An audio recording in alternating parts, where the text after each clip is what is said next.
So guys I hope you are doing well. I am Veer, welcome to stellar family. तो कैसे हो दोस्तों, मैं आशा करता हूँ शानदार तरीके से आप लोग अपनी लाइफ को एंजॉय कर रहे हो, अपनी सेहत, फैमिली और पढ़ाई का ध्यान काफी अच्छे से रख रहे हो। पेरेंट्स का जो रोल होता है हर एक इंसान की लाइफ में एक इतना बड़ा रोल होता है कि आप लोग उसको किसी के साथ में कंपेयर नहीं कर सकते। यानी कि माता पिता का जो स्थान है वो सबसे ऊपर माना जाता है, क्योंकि आप लोगों को मैंने पहले भी बताया है इसके बारे में। सबसे पहले जो स्थान होता है वो माता पिता का होता है, उसके बाद में गुरु का होता है, उसके बाद में भगवान का होता है। भगवान, अल्लाह, गॉड, जो भी आप लोग बोलिए। तो यहां पर क्योंकि जो एक तरीके से सबसे पहले जो टीचर्स होते हैं वो एक तरीके से आप लोग के पेरेंट होते हैं। तो यहां पर जब पेरेंट होते हैं तो वो आप लोगों को टीचर तक भेजते हैं, तो वो उनका पाथ दिखाते हैं, और फिर यहां पर ये भगवान का पाथ दिखाते हैं टीचर। ऐसा माना जाता है कि एजुकेट कर बच्चों को, तो सबसे ऊपर यहां पर पेरेंट्स आते हैं। तो आज इसी के बारे में हम लोग बात करेंगे। इनसे रिलेटेड यहां पर एक इंपॉर्टेंट डे है जिसको बोलते हैं नेशनल पेरेंट्स डे। ये जो डे होता है ये 4th week of July annually celebrate किया जाता है, और अब की बार जो ये देखने को मिल रहा है 26 ऑफ जुलाई को आप लोगों को देखने को मिल रहा है। आप लोगों को याद होगा, अगर आप लोग लेक्चर कंटिन्यूअस सुन रहे हैं, मई के महीने में हम लोगों ने मदर्स डे सेलिब्रेट किया था और जून के महीने में फादर्स डे सेलिब्रेट किया था।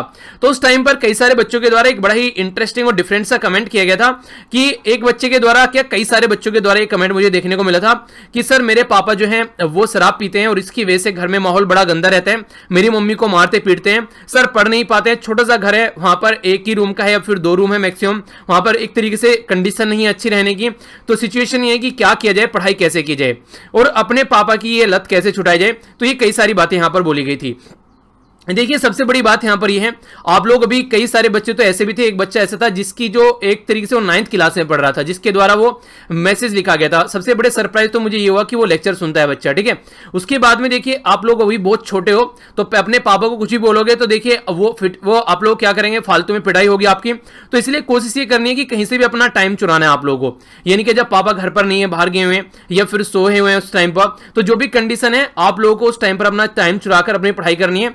और इस बात के लिए आप लोगों को मैं श्योरिटी देता हूं, जिस दिन आप लोग बड़े होकर जॉब करने लगोगे तो एक तरीके से उस टाइम पर आप लोग अपने पापा को समझाओगे या जो भी कंडीशन होगी उस टाइम पर कहीं ना कहीं वो आपके ऊपर एक गर्व फील करेंगे, प्राउड फील करेंगे कि हाँ मेरा बच्चा है इस तरीके से यहां पर इस पोजीशन पर पहुंच गया। तो कहीं ना कहीं ये जो चीजें हैं वो तभी पॉसिबल हो पाएंगी जब आप लोग अपनी पढ़ाई पर ध्यान दोगे। तो कोशिश ये करनी है कि अपनी पढ़ाई पर ध्यान दो, उसके बाद में चीजें नॉर्मल हो जाएंगी।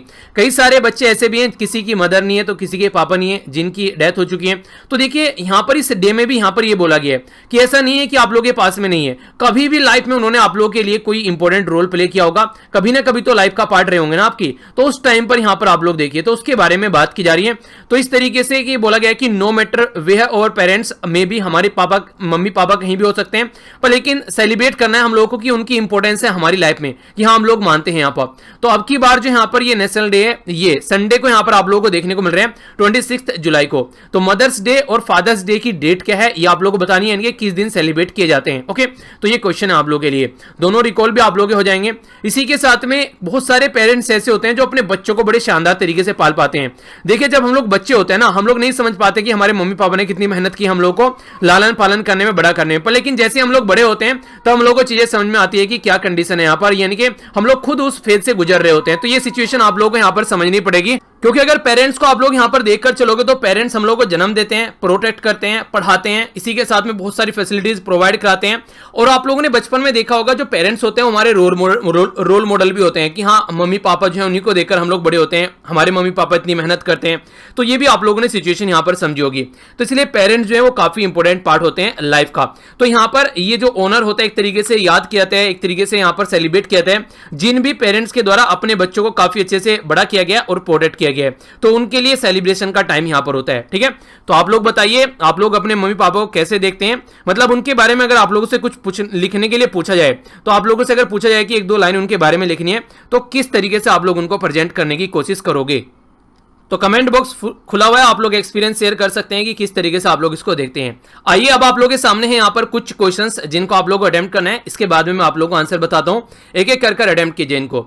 अभी यहाँ पर बात की जा रही है रिसर्चर्स के बारे में, इंडियन इंस्टीट्यूट ऑफ टेक्नोलॉजी। तो कौन से आईआईटी के यहाँ पर रिसर्चर हैं जिनके द्वारा अभी यहाँ पर बात की जा रही है टर्मरिक का, जो यहाँ पर कर्क्यूमिन ये करके एक टर्मरिक की यानी कि हल्दी की एक प्रजाति आप लोग बोल सकते हैं, जो कि बोला जा रहा है कि कैंसर सेल को एक तरीके से डेथ तक पहुंचाने में उनकी हेल्प करेंगी, यानी कि अगर को जो बॉडी में कैंसर सेल हो जाती हैं उनको खत्म करने का काम करेगी यहाँ पर ये पर्टिकुलर हल्दी। ठीक है, तो ये बात की जा रही है यहाँ पर। तो ये बताना है किस आईआईटी के द्वारा ये रिसर्च किया गया है।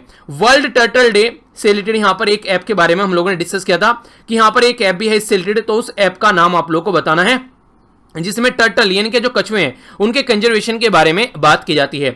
नेक्स्ट बात की जा रही है कोविड-19 के बारे में। कोविड-19 से रिलेटेड जो सिचुएशन अभी उभर कर सामने आ रही है, तो उसके चलते जो किस ऑर्गेनाइजेशन के द्वारा बोला गया है कि जो उसका सिलेबस है अभी यहाँ पर 30% कम कर दिया जाएगा, यानी कि 9 से लेकर 12 तक के जो बच्चे पढ़ते हैं, पहले उनका जो सिलेबस था उसका घटाकर अभी 30% घटा दिया गया है। 70% सिलेबस में से क्वेश्चन ओनली पूछे जाएंगे। India no longer involve in, यानी कि किस पर्टिकुलर गैस फील्ड के बारे में बात की जा रही है जिसमें इंडिया अब इन्वॉल्व नहीं है। ये ईरान का गैस फील्ड था जिसमें 2002 से इंडिया और ईरान के बीच में चीजें स्टार्ट की गई थी। इस गैस फील्ड का नाम आप लोगों को बताना है। कौन सी मिनिस्ट्री है जो क्लोजली यहां पर मॉनिटर कर रही है? स्टेटस ऑफ कुवैत के अंदर जो भी यहां पर ड्राफ्ट उनके द्वारा जारी किया गया, जिसमें उनकी कंट्री में जो भी लोग रह रहे हैं बाहर के, उनको वापस भेजा जाएगा। तो पहले 100 से उसको 70 पर लेकर आ रहे हैं, फिर 65 पर, फिर इस तरीके से घटाते हुए जा रहे हैं। तो यहां पर कौन सी मिनिस्ट्री यहां पर इस पर्टिकुलर सिचुएशन को टैकल करने के लिए ध्यान रखे हुए है? कौन सी कंट्री है जिसने यूनाइटेड जो नेशन है उसको इन्फॉर्म किया गया कि वो यहां से विड्रॉ कर रही है वर्ल्ड हेल्थ ऑर्गेनाइजेशन से, यानी कि जिसको आप लोग WHO बोलते हैं। इससे कौन सी जो यहां पर कंट्री है वो यहां पर विड्रॉ कर रही है, ये बताना है। अफगानिस्तान पाकिस्तान के बीच में एक एग्रीमेंट के बारे में बात की गई थी, इस एग्रीमेंट का नाम बताना है और कब साइन किया गया था ये भी बताना है। तो ये काफी इंपॉर्टेंट क्वेश्चन है, या तो एग्जाम में आप लोगों से डायरेक्ट पूछे जाएंगे या फिर किसी भी क्वेश्चन में आप लोगों से स्टेटमेंट की फॉर्म में ये क्वेश्चन बन सकते हैं। ठीक है, आगे बढ़ता हूं। तो आंसर देख लेते हैं, एक एक कर देखिएगा फिर कितने क्वेश्चन आप लोगों के सही हुए हैं। सबसे पहले बात की जा रही है Indian institute of technology Madras के बारे में, जिसके द्वारा बोला गया है कि हल्दी की जो नई प्रजाति है यहाँ पर ये यहाँ पर कैंसर की सेल को खत्म करने का काम करती है। वर्ल्ड टर्टल डे यानी कि जो कछुआ है उसके बारे में बात की जाती है, तो यहाँ पर कुरमा करके ये ऐप है जो कि लॉन्च किया गया था, जिसके चलते यहाँ पर कछुए को कंजर्वेशन करने की बात की जा रही है। वर्ल्ड टर्टल डे जो है वो किस डे में सेलिब्रेट किया जाता है ये आप लोगों को बताना है, और अब की बार की थीम क्या है ये भी बताना है। ठीक है, central board of secondary education के बारे में बात की जा रही है, central board of secondary education. ठीक है, तो इसके द्वारा यहाँ पर 70% सिलेबस में से क्वेश्चन पेपर बनाने की बात की है, 30% को छोड़ दिया गया है।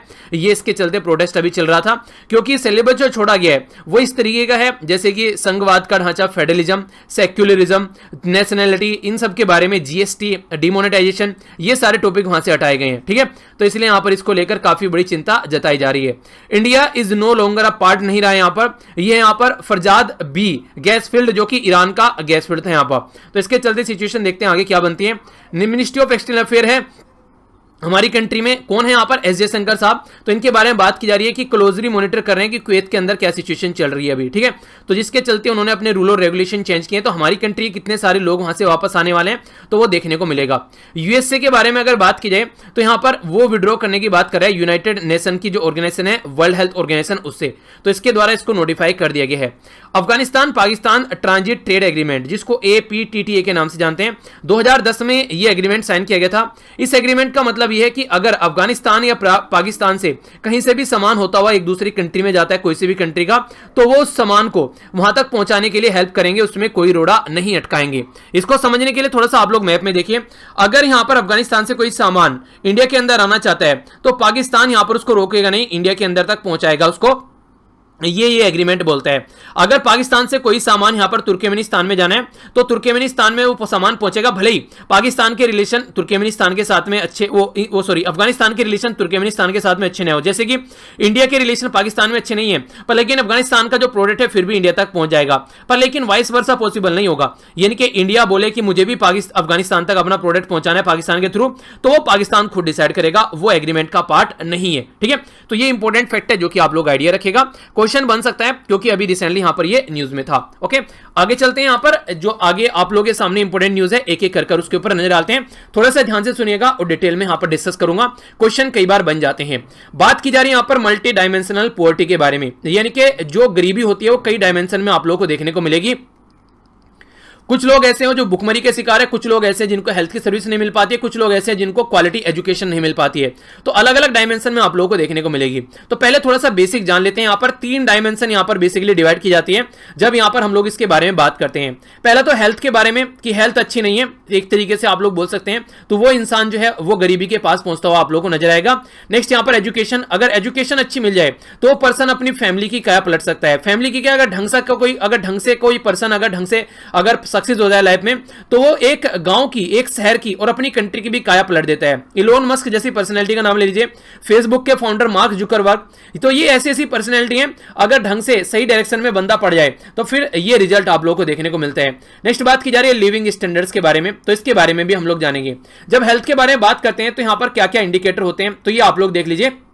टोटल मिलाकर ये 10 इंडिकेटर हैं, जो कि मेजरली तो यहां पर देखिए क्या है, ये तीन पार्ट को फिर 10 इंडिकेटर में डिवाइड किया गया है, तो ये आप लोग बात करिएगा। न्यूट्रिशन, चाइल्ड मोर्टेलिटी के बारे में बात की जाती है पहले में, जो कि हेल्थ के बारे में बात करते हैं। दूसरे में स्कूलिंग ऑफ चिल्ड्रन, और यहां पर स्कूल अटेंडेंस, जो भी स्कूलिंग ऑफ चिल्ड्रन कितनी है और अटेंडेंस कितनी है, यानी कि कितने स्कूल में जा रहे हैं। नेक्स्ट में यहां पर कुकिंग फ्यूल की बात की जा रही है, इंप्रूव्ड सैनिटेशन की बात की जा रही है, safe drinking water, electricity, flooring की बात की जा रही है, और नेक्स्ट यहां पर एसिड्स की बात की जा रही है। तो ये यहां पर लिविंग स्टैंडर्ड में देखने को मिलेगा, यानी कि किस तरीके से जिंदगी जो है वो चल रही है, ये यानी कि कट नहीं रही है, चल रही है। तो उसी के बेस पर अगर कट रही है तो इसका मतलब काम खराब है, और अगर चल रही है सही से तो इसका मतलब अच्छी बात है।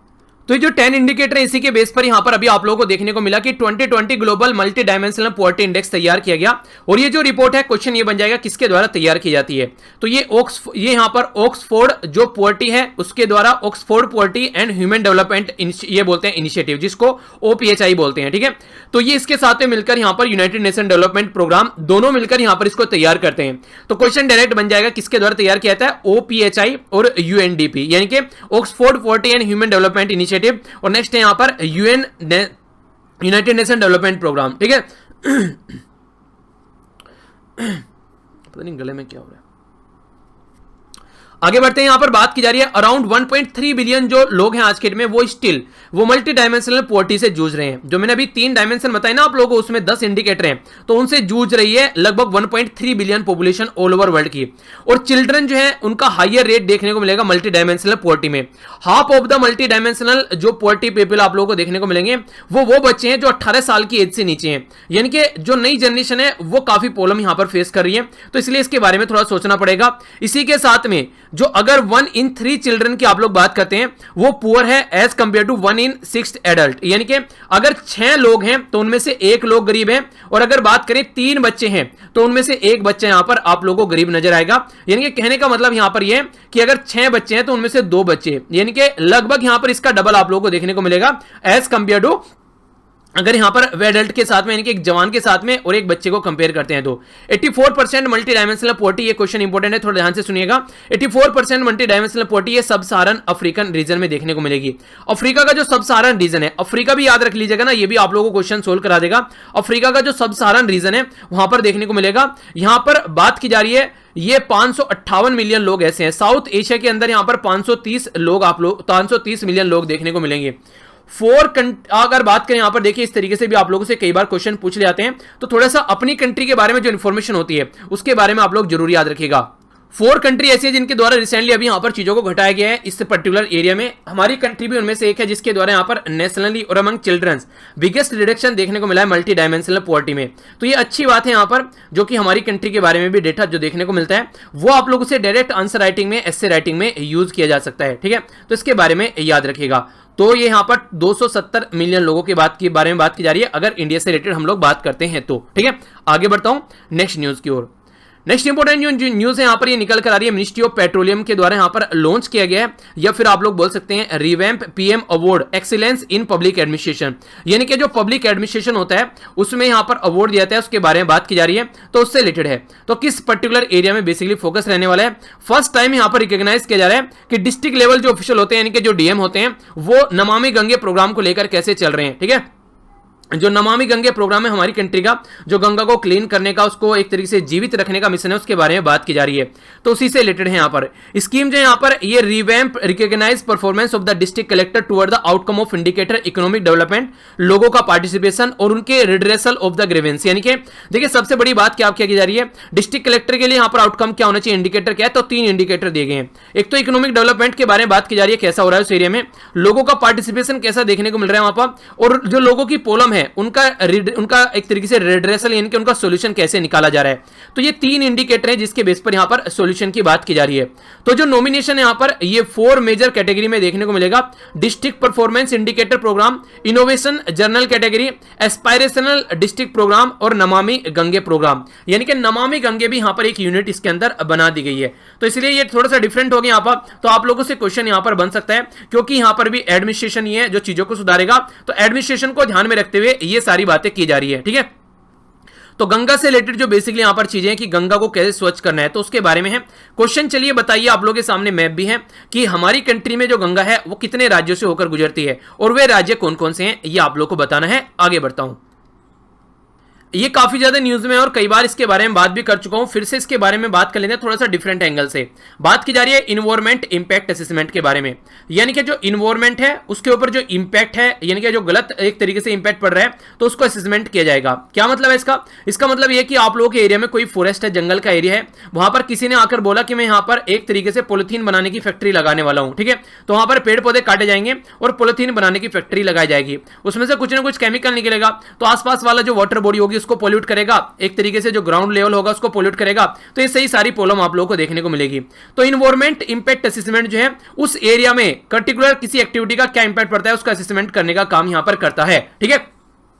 न्यूज में किस लिए, न्यूज में इसलिए क्योंकि पहले जो इन्वायरमेंट इंपैक्ट असेसमेंट था उसको अभी यहां पर घटाया जा रहा है। लॉकडाउन में हमारी कंट्री बिल्कुल ठप पड़ी हुई थी, पर लेकिन एक ऐसी मिनिस्ट्री है जो कि यहां पर इस पर्टिकुलर एरिया में काम कर रही थी, यानी कि ये एरिया नहीं रुका, यानी कि सारे जो प्रोजेक्ट है उनको क्लियरेंस यहां पर मिल रहा था जब यहां पर पूरी कंट्री लोक पड़ी हुई थी उस टाइम पर।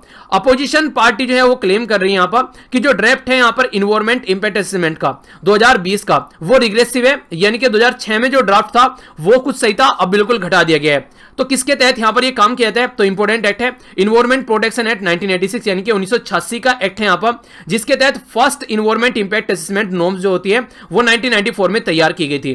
फिर आगे चल के अमेंडमेंट किया गया 2006 और अब 2020 में इसको और लार्ज स्केल पर चेंज करने की बात की जा रही है।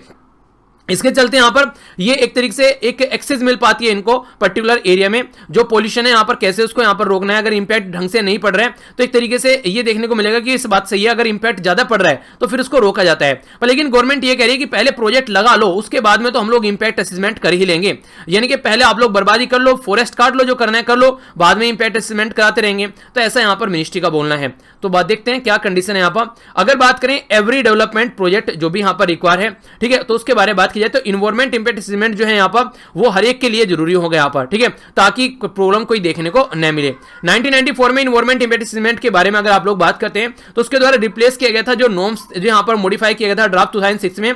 अर्लियर दिस ईयर अगर आप लोग बात करेंगे तो इसको रीड्राफ्ट करने की बात की जा रही है, इनकॉर्पोरेट करने की बात की जा रही है, अमेंडमेंट, और इसी के साथ में रिलेवेंट जो कोर्ट ऑर्डर इश्यू है 2006 का उससे बात की जा रही है कि प्रोसेस जो है मोर ट्रांसपेरेंट होना चाहिए। और वहां पर एक तरीके से देखिए जल्दी एक तरीके से क्या होता है, अगर इन्वायरमेंट इंपैक्ट असेसमेंट के बारे में बात करते हैं, ठीक है, तो दो तरीके हैं। एक तो कि जनता से भी पूछो आप लोग यहां पर, एक है कि अपने हिसाब से काम कर लो। तो जनता से पूछने का टाइम पहले 30 दिन था, अब उसको यहां पर 20 दिन कर दिया गया है। किसी पर्टिकुलर एरिया में कोई प्रोजेक्ट लग रहा है तो हो सकता है उस प्रोजेक्ट को लगाने में यहां पर आप लोगों को 10-10 साल भी लग जाते हैं, ठीक है। कोई डैम बनाना है, कहीं पर कोई फैक्ट्री लगानी है बड़ी, तो इस तरीके से। पर लेकिन इन्वायरमेंट इंपैक्ट असेसमेंट के लिए जनता को टाइम दिया गया ओनली 30 दिन। 30 दिन तो गवर्नमेंट के चक्कर काटते काटते निकल जाते हैं, पता ही नहीं चलता है। पर लेकिन फिर भी यहां पर ये सिचुएशन देखने को मिल रही है, तो इसके चलते ये रिसेंटली अभी काफी न्यूज में है। नेक्स्ट जो यहां पर बात की जा रही है एक पर्टिकुलर कंट्री और इंडिया के साथ में रिलेशन, खासकर एनर्जी को लेकर, उसके बारे में टॉपिक है। तो इंडिया और यूएसए जो है यहां पर उनके दोनों के कंट्री के, यूएसए के सेक्रेटरी ऑफ एनर्जी और इंडिया के मिनिस्टर ऑफ पेट्रोलियम, दोनों मिलकर यहां पर काम कर रहे हैं। और सेकंड जो मीटिंग है वो चेयर की गई इंडिया और यूएसए के जो स्ट्रेटेजिक एनर्जी पार्टनरशिप है उसके बारे में। तो दोनों साइड जो है यहां पर कोऑपरेट करेंगे, खासकर एक दूसरे के साथ में स्ट्रेटेजिक पेट्रोलियम रिजर्व बनाने में हमारी कंट्री में। तो इसके बारे में थोड़ा जान लेते हैं, तभी आप लोग समझ पाएंगे। हमारी कंट्री में स्ट्रेटेजिक ऑयल रिजर्व बनाए जा रहे हैं, इसका मतलब क्या है? इसका मतलब यह है कि कल को अगर हमारा किसी कंट्री के साथ में कोई अच्छा रिलेशन नहीं है और उस कंट्री से हम लोग एनर्जी सप्लाई कर रहे हैं, तो हो सकता है कि हमारी कंट्री को एनर्जी नहीं मिले, तो वो कंटिन्यू रहे, इसके ऊपर फोकस दिया जा रहा है। कहने का मतलब यह है कि कुछ ऐसा भी हो सकता है कि आपस में वो कंट्री लड़ने लगे किसी के साथ में, तो भी हमारी कंट्री को अच्छी चीजें देखने को नहीं मिलेगी। तो यहां पर अभी फिलहाल जो है ये 3 राज्य हैं, एक हो गया यहाँ पर, ये हो गया कर्नाटका, ये हो गया यहाँ पर आंध्र प्रदेश, और यहाँ पर ये हो गया उड़ीसा। तो इनके अंदर ये यहाँ पर ऑयल रिजर्व बनाए जा रहे हैं ताकि यहाँ पर इकट्ठा किया जा सके ऑयल, और उसको फिर जब कोई डिफिकल्ट टाइम हो उस टाइम पर यूटिलाइज किया जा सके। एग्जिस्टिंग क्रूड ऑयल जो स्टोरेज कैपेसिटी है हमारी कंट्री में 1.33 ये है यहाँ पर मीट्रिक टन, ठीक है। तो ये है विशाखापट्टनम में, 1.5 आप लोगों को देखने को मिलेगी मैंगलोर में, ठीक है। नेक्स्ट यहाँ पर 2.5 आप लोगों को पादुर कर्नाटका के अंदर। अपकमिंग जो है यहाँ पर ये बेसिकली ये बात की जा रही है चंदी कोहल, ठीक है। तो ये उड़ीसा के अंदर में है जो ऊपर आप लोगों को देखने को मिल रहा है। नेक्स्ट यहाँ पर बात की जा रही है पादुर कर्नाटका में 2.5, ठीक है। तो इस तरीके से यहाँ पर हमारी कंट्री में already strategic crude oil storage facility के नाम पर कि इंडियन जो स्ट्रेटेजिक पेट्रोलियम रिजर्व लिमिटेड है ISPRL, तो ये एक स्पेशल पर्पज व्हीकल हमारी कंट्री में बनाया गया है जो कि इसी एरिया को यहां पर देखता है। तो ऑयल इंडस्ट्री डेवलपमेंट जो बोर्ड है OIBD, वो अंडर आता है ministry of petroleum and natural gas के, और इसके हिसाब से यहां पर काम किया जाता है। 2005 में इसको बनाया गया था। Ministry of petroleum and natural gas Dharmendra Pradhan ji के अंडर में है, तो ये भी आप लोग आइडिया रखिएगा। तो इसी के बारे में जो ये ऑयल रिजर्व बनाया जा रहा है हमारी कंट्री में, उसको कितने अच्छे लेवल पर हम लोग डेवलप कर सकते हैं, डिस्कस की जा रही है पॉसिबिलिटीज, ताकि जो यूएसए की साइड से भी हमारी कंट्री में यहाँ पर पर्टिकुलर ऑयल रिजर्व बनाया जा सके और उसको अच्छे से डेवलप किया जा सके। नेक्स्ट यहाँ पर जो यूनाइटेड नेशन की जो एजेंसी है, तो उसके बारे में यहाँ पर बात की जा रही है। तो इसको बोलते हैं United state agency for international development, यानी कि ये एक तरीके से इंटरनेशनल डेवलपमेंट में यहाँ पर रोल प्ले करते हैं। तो यहाँ की USAID जो है उसके द्वारा पार्टनरशिप की जा रही है पावर सिस्टम ऑपरेशन कॉर्पोरेशन के साथ में, यानी के पोस्को, ठीक है, POSOCO। तो डेवलपमेंट करने के लिए नेशनल ओपन एक्सेस रजिस्टर, ठीक है, तो NOAR बोला जा रहा है इसको। तो ये जो है बेसिकली यहां पर हमारी कंट्री में पब्लिक प्राइवेट जो बेसिकली हाइड्रोजन टास्क फोर्स यहां पर बनाई जा रही है, ये यहां पर काम करने वाली है कि किस तरीके से हम लोग हाइड्रोजन फ्रॉम रिन्यूएबल एनर्जी और फॉसिल फ्यूल ये प्रोड्यूस कर सकते हैं। तो ये काफी इंटरेस्टिंग है। आने वाले टाइम में दूसरी कंट्री के ऊपर डिपेंडेंसी को कम करने की कोशिश की जा रही है, और MOU साइन किया गया है इंडिया के साथ में फर्स्ट एवर सोलर। इसको बात देखिए, ऐसे ऐसे क्वेश्चन आप लोगों से पूछ ले जाते हैं, ठीक है, कि ये कब, ये किसके साथ में, क्या कंडीशन है। तो इसको बोला जा रहा है यहाँ पर सोलर डेकाथलॉन, ठीक है, तो 2021। तो देखते हैं यहाँ पर कैसे आने वाले टाइम में चीजों को ठीक किया जाता है। तो सोलर DECATHLON, ठीक है, तो डेकाथलॉन 2021, तो ये याद रखिएगा सोलर एनर्जी से रिलेटेड है। तो ये भी यहाँ पर एक कोलैबोरेशन साइन किया गया है। तो यूएसए डिपार्टमेंट की जो मिनिस्ट्री कॉमर्स है यहाँ पर और एनर्जी इंडस्ट्री वर्किंग ग्रुप है इंडिया का, ये मिलकर यहाँ पर काम कर रही है। इसी के जो यहाँ पर under Asia edge initiative facility जो प्रोवाइड करा रही है पर्टिकुलर यूएसए और इंडिया का जो एनर्जी कॉर्पोरेशन है, including innovative and disruptive technology की बात की जा रही है। यानी कि मिलकर काम करेंगे यहाँ पर दोनों कंट्री और एक दूसरे से सीखेंगे भी, देखते हैं टेक्नोलॉजी को कितना एक दूसरे से अदला बदली की जाती है। अनाउंसमेंट जो है यहाँ पर ये न्यू एरिया का ट्रांसफॉर्मेशन पावर जनरेशन, तो यहाँ पर ये एक तरीके से सुपर क्रिटिकल है CO2, या फिर यहाँ पर एक तरीके based on super critical CO2 जिसको SCO बोलते हैं पावर साइकिल के लिए। तो यहां पर देखते हैं किस तरीके चीजों को आगे लेकर चला जाते हैं। तो कोयला टेक्नोलॉजी फॉर पावर जो जनरेशन है, ठीक है, और हाइड्रोजन प्रोडक्शन, तो उनके चलते यहां पर चीजों को देखा जाएगा। देखिए बेसिक पर्पज क्या आप लोग समझिए, कोयले की जो यूज है उसको कम करने की कोशिश की जा रही है, रिन्यूएबल एनर्जी के यूज को बढ़ाने की कोशिश की जाती है। ये बेसिक पर्पज आप लोगों को यहां पर देखने को मिलेगा, क्योंकि कोयला जो है वो एनवायरमेंट को काफी ज्यादा नुकसान पहुंचाता है। नेक्स्ट यहां पर ये एक न्यूज है, टेक्नोलॉजी से रिलेटेड बात की जा रही है। International centre of automotive technology यानी कि ICAT, तो इसके द्वारा अनाउंस किया गया यहाँ पर ऑटोमोटिव टेक्नोलॉजी पोर्टल, जिसको एस्पायर के नाम से जाना जा रहा है, ठीक है।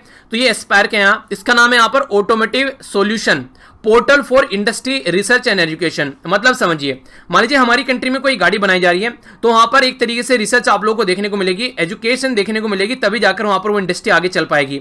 तो एक पोर्टल रहेगा यहाँ पर जो इसके बारे में बात करेगा, और ये international centre of automotive technology के द्वारा ये अनाउंस किया गया। तो ये एक तरीका पोर्टल यानी कि वेबसाइट होगा।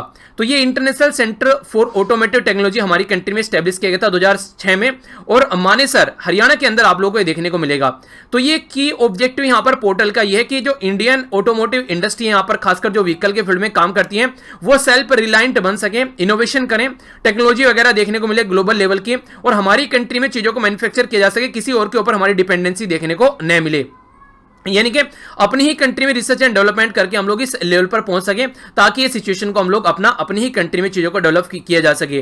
तो इसके चलते जो पोर्टल है यहाँ पर, उसका एम है एक तरीके से ऑटोमेटिव यहाँ पर OEM, यानी कि इसको बोलते हैं original equipment manufacturing, tyre 1, tyre 2, tyre 3 companies, research and development यहाँ पर हमारी कंट्री में एकेडमिक, और इसी के साथ में जो इन्वॉल्व देखने को मिले टेक्नोलॉजिकल एडवांसमेंट। यानी कि हमारी कंट्री में जो आज के डेट में जितनी ज्यादा जनरेशन यहाँ पर ये गाड़ी वगैरह सब चीजें खरीद रही है, यूज कर रही है, हमारी ही कंट्री में उसके लिए चीजें बनाई जाए, किसी दूसरी कंट्री के ऊपर हमारी डिपेंडेंसी देखने को न मिले। तो ये यहां पर समझाने की कोशिश की गई है। ठीक है, आइए अब आज का क्विज देख लेते हैं। सबसे पहले बात की जा रही है 2020 global multi dimensional poverty index के बारे में। तो ये किसके द्वारा तैयार किया जाता है, मिलके किसके साथ में? ठीक है, चिल्ड्रंस बिलो कितनी एज के जिसमें सबसे ज्यादा यहां पर मल्टी डायमेंशनल पॉवर्टी देखने को मिल रही है? 84% जो मल्टी डायमेंशनल पॉवर्टी है किस पर्टिकुलर रीजन के लिए अकेले के में है, ये आप लोग को बताना है। इन्वायरमेंट इंपैक्ट असेसमेंट के बारे में यहां पर बात की जा रही है। ठीक है, तो इससे रिलेटेड यहां पर किसके अंडर में यहां पर चीजें नोटिफाई की जाती हैं, ये आप लोगों को बताना है। यहां पर नेक्स्ट बात की जा रही है ई एस्पायर के बारे में। तो किसके द्वारा अनाउंस किया गया कि ई एस्पायर का नाम का एक पोर्टल होना चाहिए? इंटरनेशनल सेंटर फॉर ऑटोमोटिव जो टेक्नोलॉजी है ICAT, ये 2006 में कहां पर स्टेब्लिश किया गया था? मिनिस्ट्री ऑफ रेलवे के बारे में बात की जा रही है। तो यहां पर 1 सेकेंड, ये वाली न्यूज 1 मिनट रह गई है, 1 मिनट रुकिए, लग रहा है एक स्लाइड डिलीट हो गई। चलिए कोई नहीं, कल जब मॉर्निंग में नहीं, सॉरी, कल जब स्टार्टिंग में डिस्कस करूंगा तो ये वाली न्यूज पहले कवर कर लेंगे। ठीक है, तो यहां पर बात की जा रही है रेलवे, जो मिनिस्ट्री ऑफ रेलवे है यहां पर, उसके द्वारा गोल है ट्रांसफॉर्म करने के लिए इंडियन रेलवे को ग्रीन रेलवे, यानी कि एक तरीके से ये जो कोयले से ऊपर जो चलती हैं ट्रेनें, उनको रोकने की कोशिश की जा रही है ताकि ग्रीन रहे चीजें। तो इसके बारे में डिस्कस करेंगे, आंसर क्या आना है फिर भी आप लोग अटेम्प्ट कीजिएगा। ठीक है, नेक्स्ट यहां पर बात की जा रही है इंडियन जो पेट्रोलियम एंड नेचुरल गैस जो मिनिस्टर है हमारी कंट्री के, चेयर की गई सेकेंड मीटिंग। तो किस कंट्री के साथ मिलकर काम करें स्ट्रेटेजिक एनर्जी पार्टनरशिप के लिए? तो ये आप लोगों को बताना है। तो ये था टोटल आज का डिस्कशन। आई होप कि आप लोगों ने एंजॉय किया होगा। तो अच्छे से एंजॉय कीजिए और पेरेंट्स डे भी आप लोग सेलिब्रेट कीजिएगा। इसी तरीके से अपने पेरेंट्स को कोशिश कीजिए कि आप लोग भी उनको खुश रखें जो आप लोगों के लिए इतना कुछ करते हैं। तो इसी के साथ मिलता हूं नेक्स्ट लेक्चर में। बड़ों को नमस्ते, छोटों को प्यार, छोटी सी लाइफ एंजॉय करा। तब तक के लिए जय हिंद।